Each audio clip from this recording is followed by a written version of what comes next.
প্রিয় দর্শক শ্রোতা, আপনাদের সবাইকে স্বাগত জানিয়ে শুরু করছি দেশ টেলিভিশনের ব্যবসা বাণিজ্য বিষয়ক নিয়মিত আলোচনা অনুষ্ঠান বিজনেস টাইমস। আজ আমাদের আলোচনার বিষয় পুঁজিবাজারের বর্তমান বাস্তবতা ও উন্নয়ন। আর এই আলোচনার জন্য আমরা আমাদের স্টুডিওতে অতিথি হিসেবে আমন্ত্রণ জানিয়েছি জনাব M Nurul Alam FCA, president the institute of internal auditors Bangladesh. জনাব নুরুল আলম, আপনাকে স্বাগত জানাচ্ছি। আপনাকে ধন্যবাদ আমাকে আজকের এই অনুষ্ঠানে আমন্ত্রণ জানানোর জন্য, এবং দেশ টিভির দর্শক শ্রোতা সবাইকে আমি আন্তরিক ধন্যবাদ জানাচ্ছি। প্রিয় দর্শক, আর এই আলোচনায় এগিয়ে নিতে আপনাদের সঙ্গে থাকবো আমি সুলতান মাহমুদ।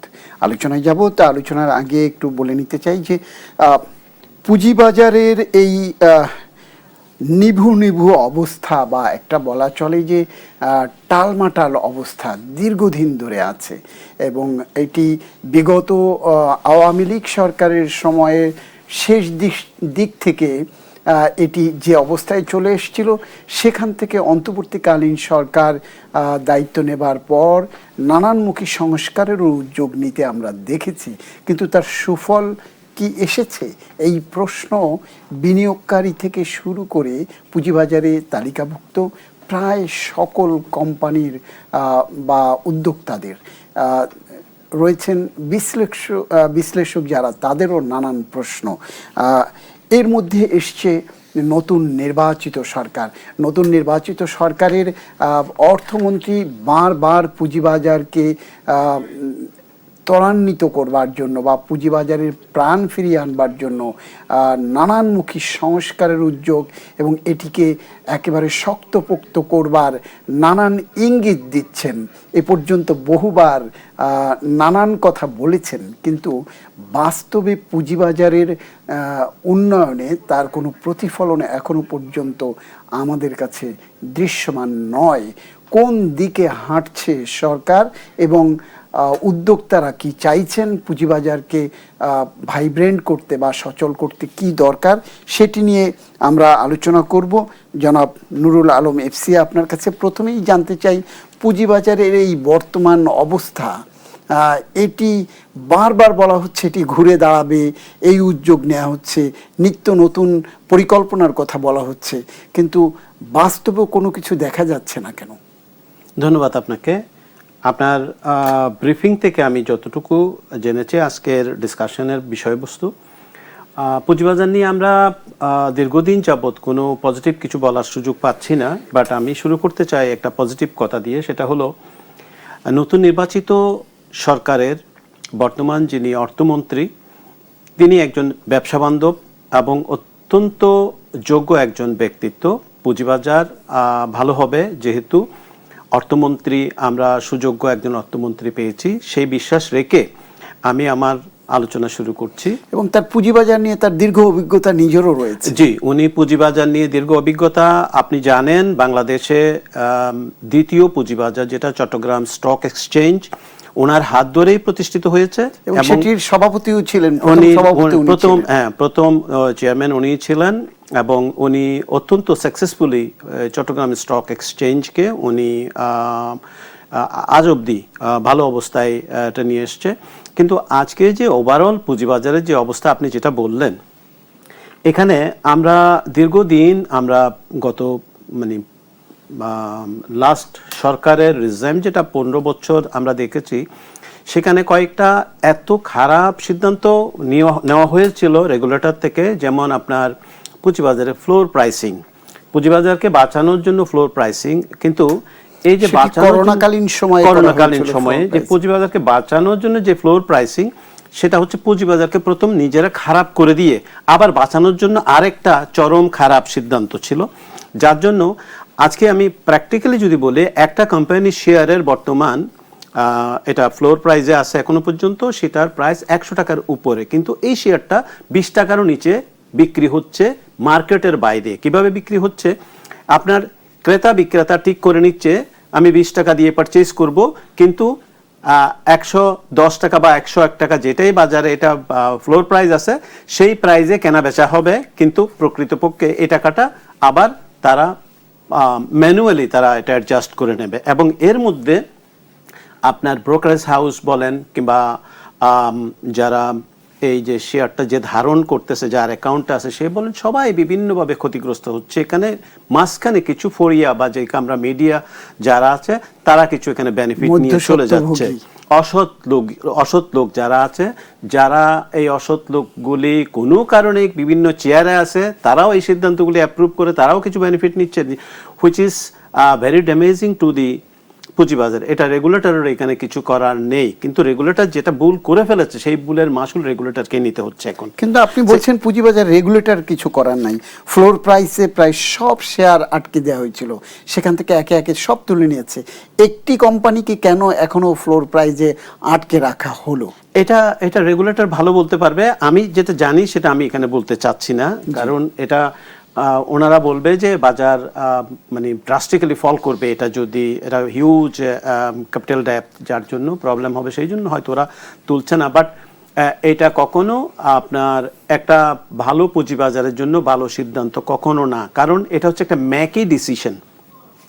আমরা যদি পুঁজিবাজার সৎভাবে সঠিকভাবে চলে, রেগুলেটরের যে জিনিসটা এখানে আমি মনে করি যে রেগুলেটর যদি খুব ফ্রিকুয়েন্টলি যদি আপনার রেগুলেশন চেঞ্জ করে ডাইরেক্টিভ এবং আপনার নোটিফিকেশন দিয়ে, তাহলে এই পুঁজিবাজারকে স্টেবল মনে করবে না কোনো বড় বিনিয়োগকারী, বিদেশি বিনিয়োগকারী। তারা কখনো মনে করবে না যে এই যে রেগুলেটরি এনভায়রনমেন্ট ইজ ভালনারেবল, ওখানে আমি যাব না।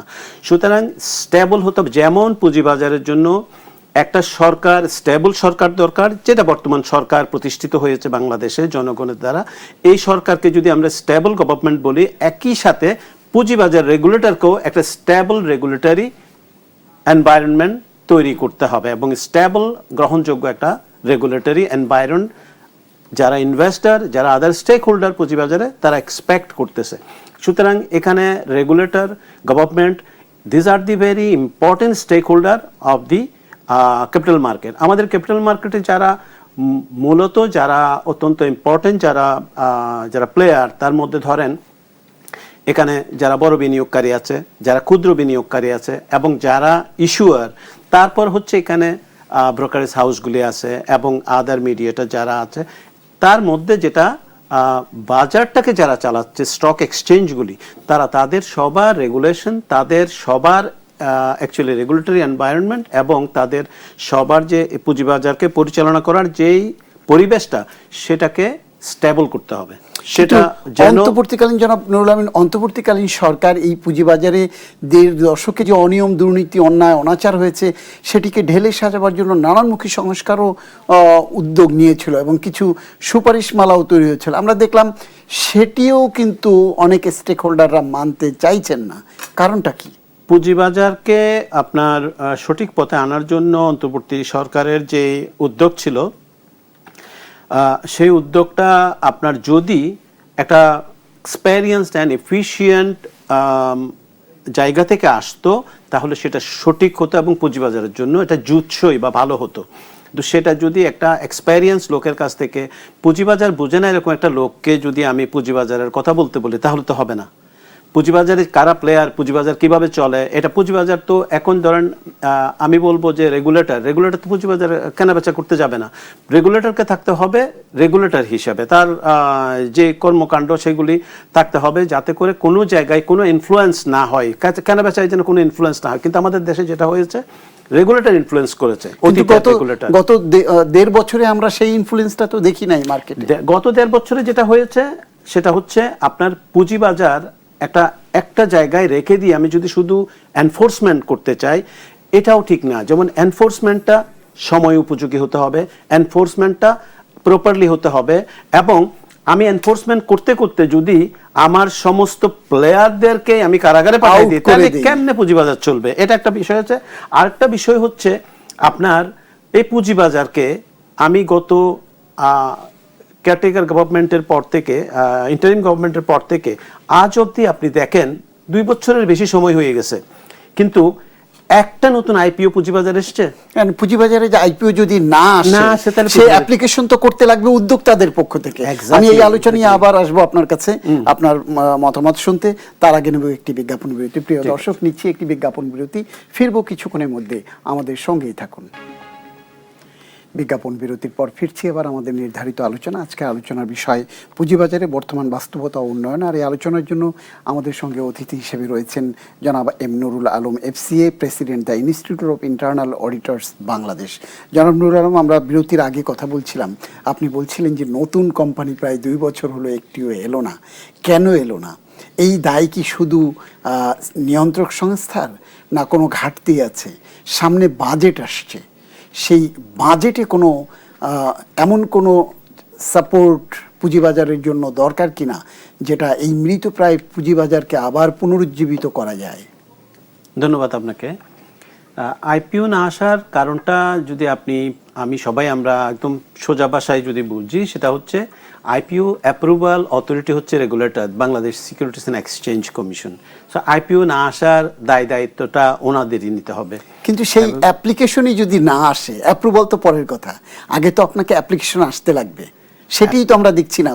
আমি ঠিক বলতে পারবো না অ্যাপ্লিকেশন এসেছে, ওনারা অ্যাপ্রুভ করে নাই নাকি অ্যালাউ করে নাই নাকি অ্যাপ্লিকেশনই আসে নাই। আমি যতদূর জানি যে নতুন কোনো আবেদনই পড়ে না। আপনার বাংলাদেশে অনেক অপরচুনিটি আছে। আপনি ধরেন বাংলা লিংক, অনেক বড় একটা কোম্পানি, তারা পুঁজিবাজারে আসার জন্য প্রস্তুত। আমি কেন ওনাদেরকে আনতে পারতেছি না? নাম্বার 1। নাম্বার 2 হচ্ছে বাংলাদেশের পৃথিবীব্যাপী একটা সুনাম আছে আপনার আরএমজি সেক্টরের। আরএমজি সেক্টরে অনেক ভালো ভালো কোম্পানি আছে, যেটা পুঁজিবাজারে প্রথম দেশ গার্মেন্টস থেকে শুরু হয়েছিল। রাইট। কিন্তু এই আরএমজি সেক্টর থেকে আমাদের কি আমি যদি বলি রেগুলেটর কিংবা স্টক এক্সচেঞ্জ অথরিটি, তাদের তো to do something for attracting the companies to come into the capital market for raising fund from the people. এটা কেন তারা করছেন না? এবং এটা কি তারা ভয়ে করছেন না যে হাইলি রেগুলেটেড, ওই যে আমি প্রথমে যেটা বলেছি, যে রেগুলেটরি এনভায়রনমেন্ট যদি আপনার ফ্রেন্ডলি না হয় এবং এটাকে যদি স্টেবল মনে না হয়, কোনো ইস্যুয়ার কোম্পানি বাজারে আসতে চাইবে না। এবং কোনো ইনভেস্টার বাজার, যেমন বাংলাদেশে আপনার কন্টিনিউয়াসলি বিদেশি বিনিয়োগ পুঁজিবাজার থেকে তুলে নিয়ে চলে গেছে। ফরেন ইনভেস্টমেন্ট নাই বলে ড্রাই হয়ে গেছে। কেন নাই? এটা হচ্ছে রেগুলেটরি এনভায়রনমেন্টের উপর বিশ্বাস রাখতে পারতেছে না। ইভেন দ্যাট আপনি যেটি বলছেন যে ফরেন ইনভেস্টমেন্ট, যেটা এর বাইরে ইনস্টিটিউশনাল ইনভেস্টমেন্টও তো আমরা দেখছি দিনে দিনে ক্ষয়ে যাচ্ছে, নাই বলতে নাই হয়ে গেছে অনেক। আমি যদি মনে করি যে আমাদের রেগুলেটরি এনভায়রনমেন্টটা যেভাবে হওয়া উচিত, যে আমার রেগুলেশন আছে, আমার প্লেয়াররা প্রপারলি প্লে করছে কিনা, ফাউল করছে, যদি ফাউল করে আমি আম্পায়ার হিসাবে সেখানে আমি অ্যাকশন নেব।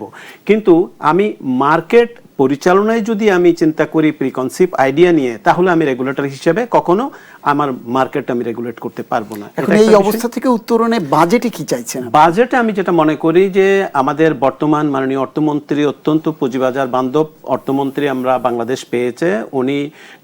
উনি জানে যে পুঁজিবাজারে বাজারে কোন কোন জিনিসগুলিকে অ্যাড্রেস করতে হয়। স্পেশালি আমি বলবো যে পুঁজিবাজারে যদিও এখন ক্যাপিটাল গেইন নাই বললেই চলে, সো ক্যাপিটাল গেইনের উপর যে ট্যাক্স, সেটা ওয়েবার আগেও ছিল, সেটা কন্টিনিউ করা। এটা মাঝখানে একবার আবার ইম্পোজ করেছিল, আবার উইথড্র করেছে। ওইটা ক্যাপিটাল গেইন ট্যাক্সটা যেন না থাকে। 2 নম্বরে যেটা হচ্ছে পুঁজিবাজারে ইনভেস্টমেন্ট অ্যাট্রাক্ট করার জন্য পিপলের কাছ থেকে এবং ইনস্টিটিউশনের কাছ থেকে এটাতে আপনার ট্যাক্স, যদি ট্যাক্স এক্সাম্পশন দেওয়া হয়, আমার মনে হয় যে পুঁজিবাজারের জন্য এটা ভালো হবে। এবং আপনার পুঁজিবাজারে যেটা ক্ষতিগ্রস্ত বিনিয়োগকারী আছে, তাদের জন্য আপনার আইসিবির মাধ্যমে বা অন্য কোনো সরকারি ইনস্টিটিউশনের মাধ্যমে যদি কিছু ক্যাপিটাল লোন, মার্জিন লোন দেওয়ার জন্য দেওয়া হয়, এবং তহবিল যেটি রাইট এটা যদি দেওয়া হয় এবং যেসব ব্রোকারেজ হাউসের মাধ্যমে দেওয়া হবে, তাদের কাছ থেকে প্রপার সিকিউরিটি এবং তাদের কাছ থেকে জামানত নিয়ে যদি এটা দেওয়া হয়, তাহলে তারা এই লোনগুলি এমনভাবে ডিস্ট্রিবিউট করবে, যার কাছে দেবে ওর কাছ থেকে একটা রিটার্ন আসবে। সেইভাবে যদি দেয়, তাহলে বিনিয়োগকারীর, এখন অনেক বিনিয়োগকারী আছে। আমার জানা মতে, আমি একটা ব্রোকারেজ হাউসের চেয়ারম্যান একটা ব্যাংকের, আমি ওখানে দায়িত্ব নেওয়ার পরে আজকে প্রায় 8-9 মাস হয়েছে, কিন্তু আপনার ওখানে ওদের যে ডিলার্স অ্যাকাউন্ট, ওখানে একটা ট্রানজ্যাকশন করার সুযোগ হয় নাই, কারণ ওখানে যে ইনভেস্টমেন্ট আছে 20 কোটি টাকার মতো, সেই ইনভেস্টমেন্টের টাকাটা যেখানে বিনিয়োগ করা আছে, কোনো শেয়ার সেল করে টাকা বের করে আরেকটা শেয়ার কেনার কোনো সুযোগ নাই, সবগুলো তো তলানিতে ঠেকে আছে। এক্স্যাক্টলি। সো সেটা যদি এখন কিছু নতুন ক্যাপিটাল এই ক্ষতিগ্রস্ত বিনিয়োগকারীরা যদি পায়, এরকম আমি তো একটা বড় ইনস্টিটিউটের কথা বললাম, ক্যাপিটাল মার্কেট ডেভেলপমেন্ট ফান্ড একটি তো একটি সংস্থা, ওইটা দ্যাট ওয়াজ অ্যানাদার মিসম্যাচ, যেটা আপনার যেটা ক্যাপিটাল মার্কেট ফান্ড যেটা করা হয়েছিল, যে ডিভিডেন্ড আনডিস্ট্রিবিউটেড ডিভিডেন্ড, যেটা নিয়ে যেটা করা হয়েছে, ওটাকে মিসম্যানেজ হয়েছে, হিউজ মিসম্যানেজ হয়েছে during the Awami League period. এবং সেইখানে যে টাকাটা ছিল, সেই টাকাটাও যদি প্রপারলি ইনভেস্ট হতো, সেখানে যদি ডিস্ট্রিবিউট হতো, মানে রিফান্ডেবল লোন হিসাবে বিভিন্ন ক্যাপিটাল আপনার ব্রোকারেজ হাউসগুলিতে, তাও কিন্তু পুঁজিবাজারের জন্য একটা হেল্প হতো। ওখানে কিন্তু শত শত কোটি টাকা মিসম্যানেজ হয়ে গেছে, এটা পত্রিকায় এসছে। সো এটার সবচেয়ে বড় জিনিস হচ্ছে governance, the failure of the governance আমাদের দেশে পুঁজিবাজারটাকে সিরিয়াসলি ইম্প্যাক্ট করেছে, এবং পুঁজিবাজার রিলেটেড যে প্রতিষ্ঠানগুলি আছে, এগুলিতে সিরিয়াসলি গভর্নেন্স ফেলিওর ছিল।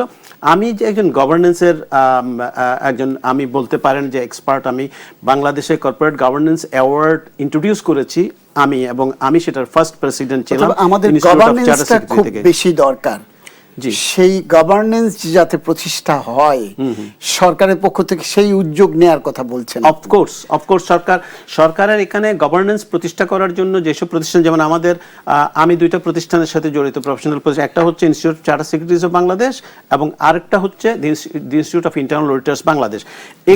ধন্যবাদ জনাব নুরুল আলম, আমাদেরকে সময় দেওয়ার জন্য। আমাদের আলোচনা এখানেই শেষ করতে হচ্ছে।